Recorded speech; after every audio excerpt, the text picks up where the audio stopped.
ወንዶች የተሰራ ቪዲዮ ነው። ብጉር ፊታችሁን በጣም እንደዚህ አበላሽቶት ሃይፐር ፒግመንቴሽን ጀርባችሁን፣ ደረታችሁን፣ አንገታችሁን ሳይቀር አበላሽቶባችሁ መታከም ስለማትፈልጉ ብቻ ተሳቃችሁ ላላችሁ ሰዎች ነው። በመጀመሪያ ለጤናችሁ ቅድሚያ መስጠት እንዳለባችሁ ታውቃላችሁ። ይሄ ወጣት አሁን እህቱ ነበር ወደኛ ጋር ይዛው የመጣችሁ። ቆዳው ላይ በጣም አክቲቭ የሆኑ አኪኖች፣ በዛ ላይ ትሪት ስለማያረጋው ጥቋቁር ነጠብጣቦች፣ ኤክሰስ የሆነ ኦይል፣ በቃ ልጅም ስለሆነ በጣም ቆዳው በጣም ብልሽትሽት ብሎበት ነበረ። ታዲያ ለመጀመሪያ ጊዜ ቆዳውን ትሪት እየተደረገ ነው።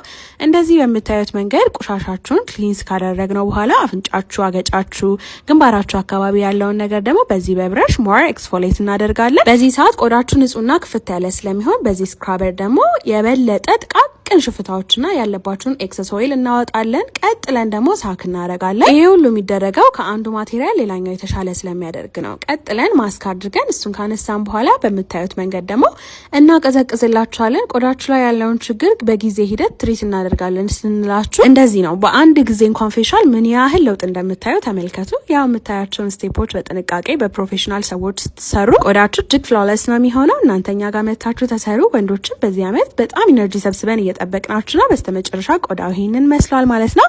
በሚቀጥለው ደግሞ እንዲሁ ፍቃደኛ ከሆነ ለውጡን እናሳያችኋለን። ሁላችንም እንወዳችኋለን። ቦሌ አትላስ ማዶ ሆቴል ገባ ስትሉ ሴንተር ፖይንት ላይ ታገኙናላችሁ። ባይ ባይ።